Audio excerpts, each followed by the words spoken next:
Cancer, hi! Welcome to Mr. Queen PH at titingnan natin ang energies na parating sa inyo in the next 7 days from the time na mapanood nyo ang reading na to. Dahil ito isang timeless reading, so anytime na mapanood nyo to, as long as makaka-resonate kayo, this reading is for you. And if you're interested in private readings, meron tayong 25% discount sa tarot reading services. Ngayong November, pag nag-book ka ngayong November, so yung link nasa description at sa pinned comment kung gusto niyo mag-book for a private reading.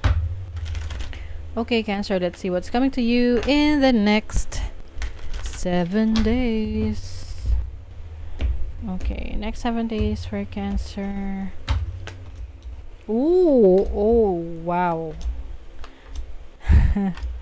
Nako, medyo dramatic ang next 7 days for some of you.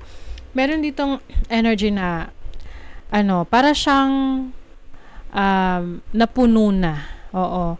Kumbaga, sumabog na yung dinadala niyang parang pwede kasing hindi niya parang tinitiis niya. Oo. Someone here nagtitiis sa isang sitwasyon.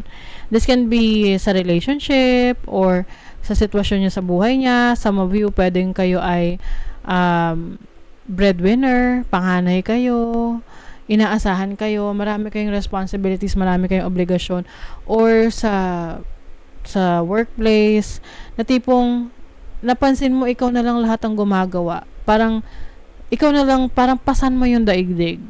Okay? So ngayon you will have this realization na enough is enough. Na tama na, sobrang napalitan na.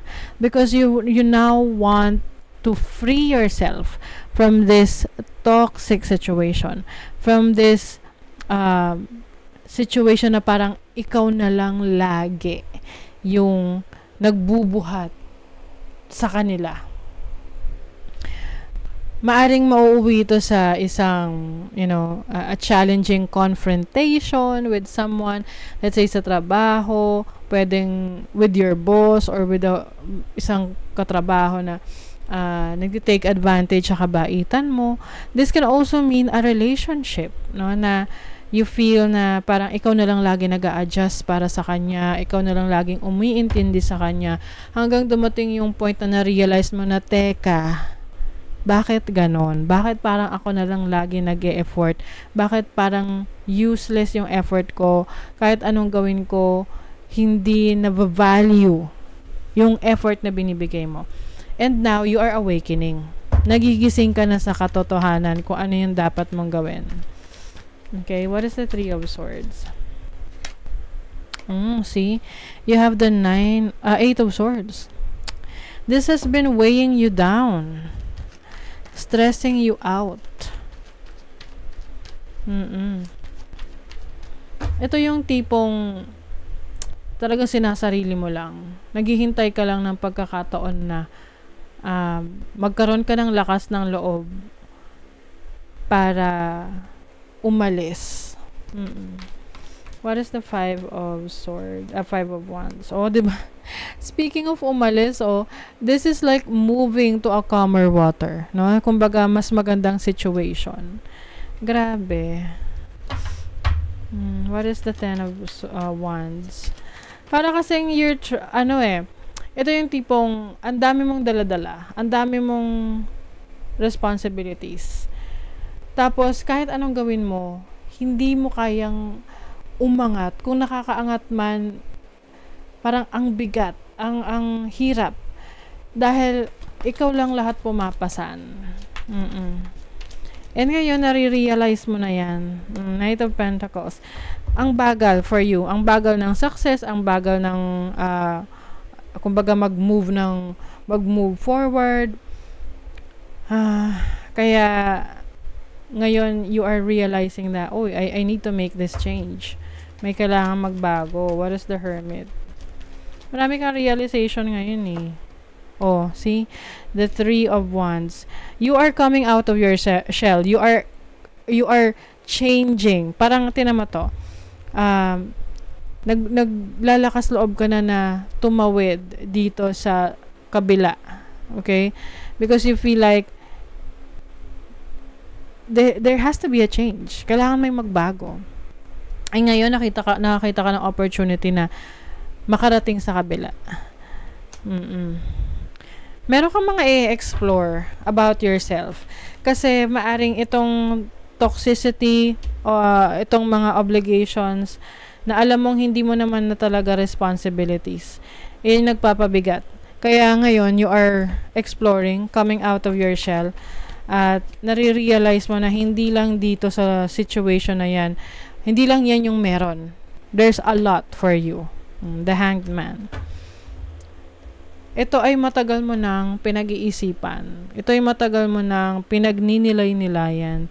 And now, nakita mo yung ibang side mo. Nakita mo yung ibang opportunities.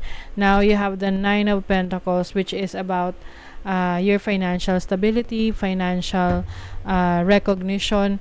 With this butterfly, it symbolizes new beginnings, transformation.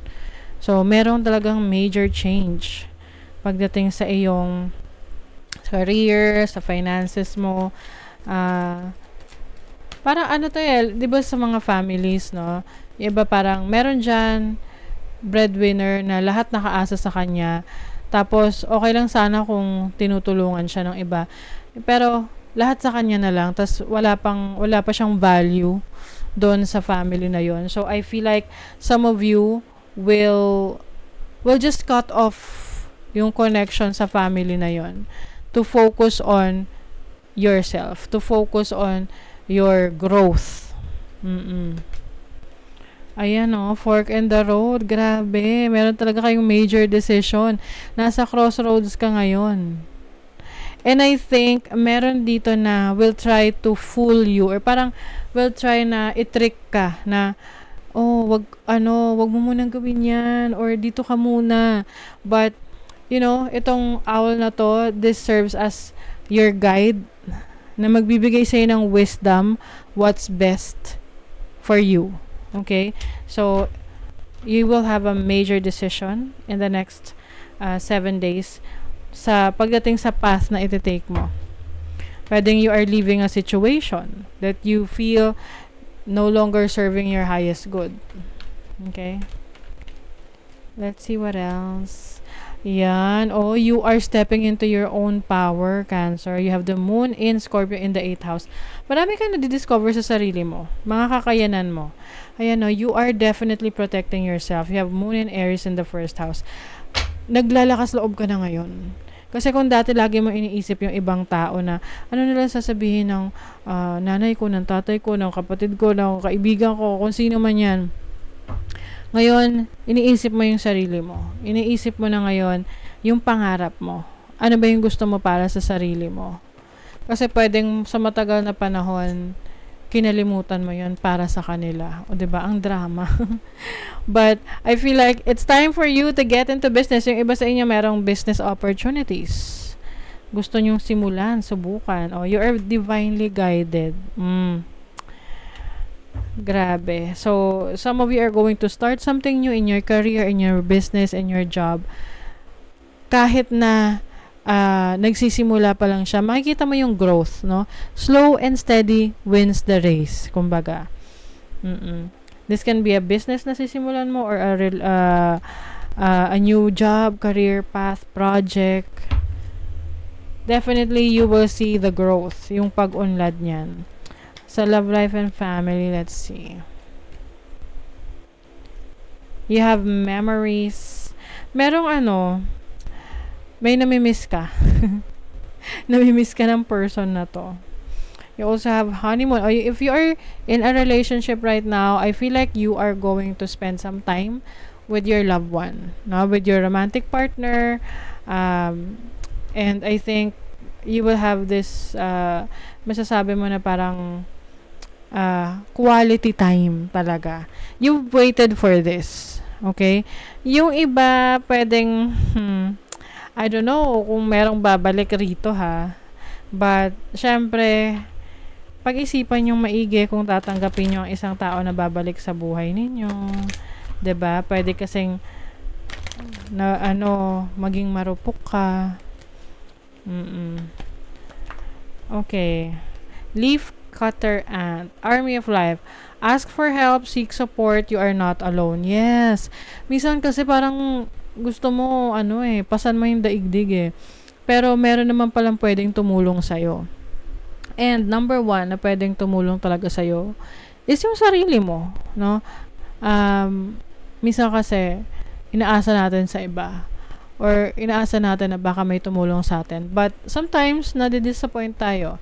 So, always have yourself as your backup. Okay? So, that is your reading, Cancer. Thank you so much. Bye.